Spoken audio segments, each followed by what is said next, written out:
عوام کے لیے بڑا ریلیف، پیٹرولیم مصنوعات کی قیمتوں میں تاریخی کمی، فی لیٹر 40 روپے سستا کر دیا گیا۔ پیٹرول کی نئی قیمت 283 روپے 38 پیسے فی لیٹر مقرر، ڈیزل 15 روپے اور مٹی کے تیل میں 22 روپے 43 پیسے فی لیٹر کمی۔ اوگرا نے نوٹیفیکیشن جاری کر دیا، عالمی مارکیٹ میں خام تیل سستا ہونے اور روپے کی قدر میں اضافے پر قیمتوں میں کمی کی گئی۔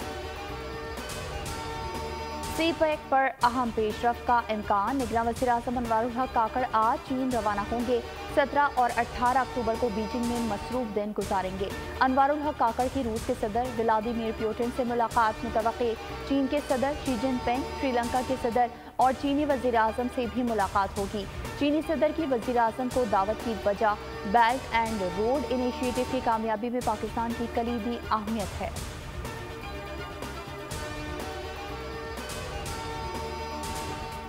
پاکستان معاشی اصلاحات کے اقدام کر رہا ہے، پائیدار معاشی ترقی کی کوشش کی جا رہی ہے۔ نگراں وزیر خزانہ شمشاد اختر کی مراکش میں موڈیز کے وفد سے ملاقات، کہا غیر ملکی سرمایہ کاروں کے اعتماد کو بڑھا رہے ہیں، سماجی تحفظ کے ذریعے لوگوں کی مدد کو یقینی بنایا جا رہا ہے۔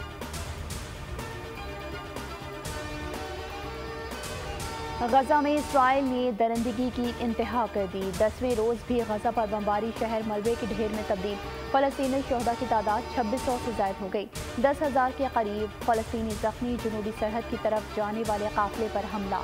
لاکھوں تباہ حال فلسطینی محفوظ پناہ کی تلاش میں دربدر، اسرائیل نے غزہ کے قریب گولان کی پہاڑیوں پر لاکھوں فوجی، ٹینکس اور توپیں پہنچا دی، غزہ میں نظام صحت ختم ہونے کے قریب ہے، 50,000 حاملہ خواتین کے لیے اذیتناک صورتحال، صہیونی فورسز کے حملوں میں 724 معصوم فلسطینی بچے بھی شہید ہوئے۔ حماس کا آپریشن طوفان الاقصی، 1300 سے زائد اسرائیلی جہنم واصل، 3000 سے زائد زخمی ہوئے، اسرائیل کی 265 فوجیوں کی ہلاکت کی تصدیق، کہا یرغمال بنائے جانے والے 126 اسرائیلیوں کو غزہ میں رکھا گیا۔ اسرائیل اور لبنان کی سرحد پر کشیدگی میں اضافہ، اسرائیلی ایمرجنسی سروسز نے دعویٰ کیا کہ جنوبی لبنان سے شمالی اسرائیل پر داغے گئے میزائل سے اسرائیلی شہری ہلاک اور زخمی ہو گئے ہیں۔ حزب اللہ کا کہنا ہے کہ یہ جوابی حملہ ہے، اسرائیل نے غزہ چھوڑ کر جانے والوں کے لیے محفوظ راستہ کھول دیا۔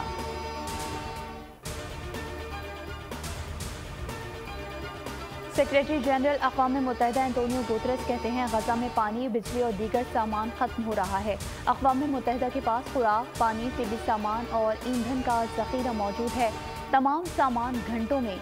غزہ بھیجا جا سکتا ہے، غزہ میں بلا روک ٹوک امداد کو رسائی دی جانی چاہیے، ترسیل کو یقینی بنانے کے لیے غزہ میں محفوظ ماحول ہونا چاہیے۔ پاکستانیوں کا مظلوم فلسطینیوں کے حق میں احتجاج، لاہور، پشاور، کوئٹہ سمیت ملک بھر میں اظہار یکجہتی، شہر قائد میں ریلی نکالی گئی، شرکا نے اسرائیلی جارحیت کے خلاف نعرے لگائے، پشاور میں مظاہرین نے مسلم ممالک سے فلسطینیوں کے لیے آواز اٹھانے کا مطالبہ کر دیا، جڑاوالا، کرک، پتوکی، لنڈی کوتل سمیت پنجاب کے دیگر شہروں میں بھی احتجاج ہوا، کراچی میں جماعت اسلامی کا بھی فلسطین مارچ، سراج الحق نے خطاب میں کہا اہل فلسطین حق پر ہیں، فلسطینیوں نے پیغام دیا اسرائیل ناقابل تسخیر نہیں، 16 سال سے غزہ کا محاصرہ ہے، روز بمباری ہوتی ہے، فلسطینیوں نے مجبور ہو کر اسرائیل پر حملہ کیا۔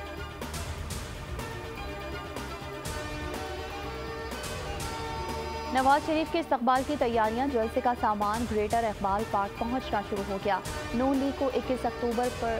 جلسے کی اجازت مل گئی، این او سی جاری کر دیا گیا، مینار پاکستان جلسہ گاہ کی تمام سیکیورٹی کی ذمہ داری منتظمین پر ہوگی، جلسہ گاہ کے باہر سیکیورٹی کے انتظامات پولیس سنبھالے گی، رانا ثناء اللہ کہتے ہیں 21 اکتوبر سے پاکستان میں سیاست کا رنگ اور ماحول بدل جائے گا۔ مریم نواز لاہور سے اسلام آباد روانہ ہو گئی، نواز شریف کی وطن واپسی کے حوالے سے اسلام آباد میں اہم ملاقاتیں کریں گی۔ ملک بھر میں سردی نے دستک دے دی، مختلف شہروں میں بارش، کراچی میں بھی بوندا باندی، ٹھنڈی ہوائیں چل پڑیں، بارش کے بعد بجلی کا بریک ڈاؤن، بہاڑی میں بھی بادل برسے، ٹھنڈ بڑھ گئی۔ محکمہ موسمیات کے مطابق آج بھی سندھ کے مختلف مقامات پر بادل برسنے کا امکان ہے، سلسلہ کل تک جاری رہے گا۔ دوسری جانب مری، گلیات، کشمیر، گلگت بلتستان، چترال، دیر، سوات، کوہستان، شانگلہ، بونیر، مانسہرہ اور ایبٹ آباد میں بھی